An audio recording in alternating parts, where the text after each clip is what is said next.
নমস্কার, আমি বিবেকানন্দ মণ্ডল, ই consultant, WB NGOs। আজকে যেটা আপনাদের এই পর্বে জানাবো যে আমাদের পশ্চিমবাংলায় সমস্ত এনজিওগুলো যারা কাজ করছেন বা ছোট এনজিও রয়েছেন বা করবেন, নতুন এনজিও খুলবেন, তাদের উদ্দেশ্যে এই ভিডিওটা।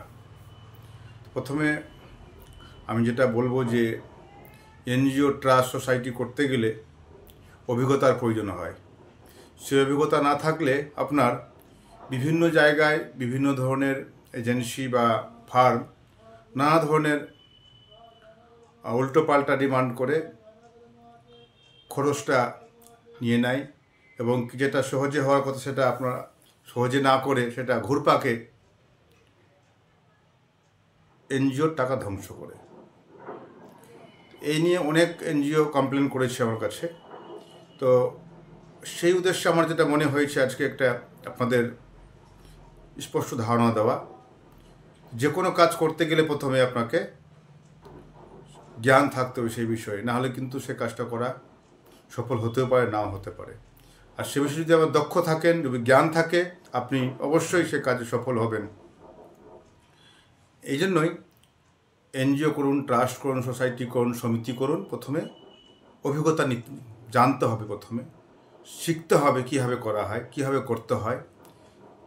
এই জন্যই আমার এই আজকের যে ভিডিও সেশনে আমার দুটো ধরনের পার্ট রয়েছে। আমি যেরকম আপনাদেরকে আগে বলেছি হয়তো যে আমি ট্রেনিং করাই, ট্রেনিংয়ের পাশাপাশি আমি নানা ধরনের সমস্ত রকম এনজিওর কাজগুলো করি। শুধুমাত্র এনজিও রিলেটেড অন্য কোনো কাজ আমি করি না, এনজিও রিলেটেড কাজ করি এবং কি ট্রেনিং করাই। আমি 23 ইয়ার্স বিভিন্ন এনজিওতে অভিজ্ঞতা এবং কি ট্রেনিং, এখনও পর্যন্ত ট্রেনিং আমি করাই। তো আমার যেটা মনে হয়েছে যে সমস্ত এনজিও ট্রাস্ট যারা বুঝতে পারছেন না বা কী করবেন, কীভাবে করলে আগানো যায়, কীভাবে ফান্ড পাওয়া যায়, কীভাবে রিনিউয়াল করবেন, কীভাবে কোথায় অডিটটা কীভাবে করলে ভালো হয়, সে অডিট করবে। আপনাকে জানতে হবে ওইটা কীভাবে করাবো আমি।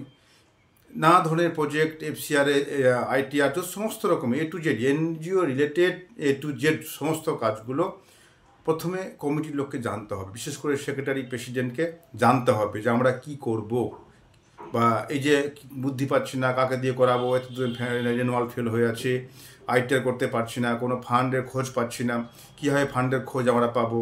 মনে করুন কোনো এজেন্সি খোঁজ পাচ্ছি না, আপনি খোঁজ পাচ্ছেন না, তাহলে কীভাবে করলে আপনার মেসেজ আসবে, আপনার আপনি জানতে পারবেন যে অমুক জায়গায় সে ফান্ড অমুক সময় ওপেন হচ্ছে বা দিচ্ছে। এইগুলো সমস্ত বিষয়ে ট্রেনিংয়ের ব্যবস্থা রয়েছে। সেই ট্রেনিংটা আমি নিজে করাই। দু ধরনের সেকশন থাকে ট্রেনিংয়ের, একটা হলো বেসিক ট্রেনিং, আর একটা হলো ম্যানেজমেন্ট ট্রেনিং। বেসিক ট্রেনিংটা একদিনের হয় আর ম্যানেজমেন্ট ট্রেনিংটা 2 ধরনের হয়। এটা ওয়েস্ট বেঙ্গল ব্যাপী বিভিন্ন জেলায় গিয়ে আমি করাই এবং দুটো মুডে হয়, একটা হলো অনলাইন, একটা হলো অফলাইন। যার যেটা সুবিধা হয়। দূরে থাকলে আপনি অনলাইনে যেরকম ফিসটা কম লাগে, অফলাইনে ফিসটা বেশি লাগে, কারণ ডিস্টেন্সের উপর নির্ভর করে ট্রেনিংয়ের ফিসটা। এটা আপনি অনেকগুলো এনজিও করতে পারেন এবং নিজে আপনার কমিটি মিলেও করতে পারেন। তবে অনেকগুলো এনজিও থাকলে কী হয়, আপনার এনজিওর কস্টটা কমে যাবে। আর যদি বলেন আমি একাই ট্রেনিংয়ের ব্যবস্থা করবো, তাহলে একটু কস্ট আপনার এনজিওর ক্ষেত্রে একটু বেশি হয়। তো সেটা ডিস্টেন্স অনুযায়ী, সবার ক্ষেত্রে একরকম হবে না। তো এটা আমার যেটা মনে হচ্ছে যে প্রথম নিজে পরিষ্কার ধারণা নিয়ে এনজিও অনেকগুলো কাজ যেটা আপনি নিজেই করতে পারবেন।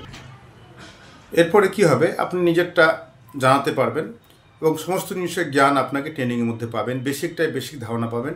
আর ম্যানেজমেন্ট ট্রেনিংয়ের সমস্ত এনজিও ট্রেনিংটা আপনি একসঙ্গে সমস্ত রকম কাজ, প্রজেক্ট, কীভাবে পেপার আপডেট করতে হবে, কী ডকুমেন্ট রাখতে হবে, অফিস কীভাবে চালাতে হয়, কীভাবে মিটিং করতে হয়, A to Z মানে এনজিওর সমস্ত ধরনের কাজের আপনি ট্রেনিংটা পাবেন এবং সেগুলো কাজগুলো আপনার সহজে নিজে করতে পারবেন। যেগুলো কাজ নিজে করতে পারবেন নিজেই শেখানো হবে এবং যেগুলো কাজ আপনার দ্বারা হবে না, ITR আপনি করতে পারবেন না, ওইটা আপনি করতে পারবেন না, তো সেগুলো আপনাকে অন্য দিয়ে করাতে হবে। তো সেখানে কীভাবে করাবেন, মানে সঠিক করছে কি না, সেগুলো কিন্তু জ্ঞান আপনার থাকতে হবে।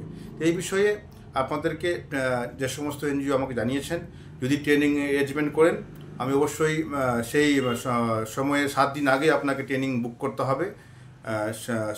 ট্রাস্ট হোক, সোসাইটি হোক, সমিতি হোক, ট্রেনিং নিতে গেলে আপনাকে 7 দিন আগে বুক করতে হবে, কারণ বিভিন্ন জায়গায় ওটা বুকিং থাকে।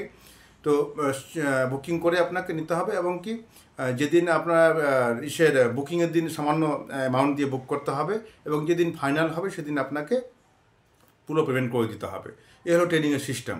যেটা আপনারা চান, অনলাইন হন অফলাইনই হোক, যেটা হয় করতে পারবেন আপনারা। সেটা আপনারা জানিয়ে দিতে হবে। মেল আইডি রয়েছে, আপনি যোগাযোগ করতে পারবেন, ফোন রয়েছে, হোয়াটসঅ্যাপ রয়েছে, যেটা আপনাদের সুবিধা হবে আপনারা করতে পারবেন। তবে মাথায় রাখবেন যে 7 দিনের আগে যদি বুকিং না করেন তাহলে কিন্তু ডেট পাওয়া যাবে না। এবং কি আমি নিজে এটা আপনাদেরকে হাতে কলমে এবং কি সিস্টেম সহ আপডেট আপনাদেরকে জানানো হবে। এনজিও পরিচালনার দক্ষতা আপনাকে নিতে হবে, তবেই কিন্তু আপনি এনজিওকে অগ্রগতির দিকে নিয়ে যেতে পারবেন।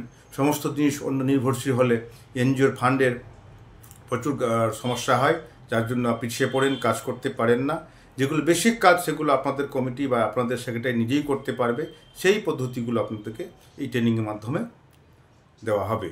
তো আজকে এই পর্যন্ত। আরও কোনো সময় যদি কোনো রকম প্রশ্ন থাকে অবশ্যই মেল, হোয়াটসঅ্যাপ রয়েছে, জানাবেন, আমি উত্তর দেব। তো আজকে এই পর্যন্তই।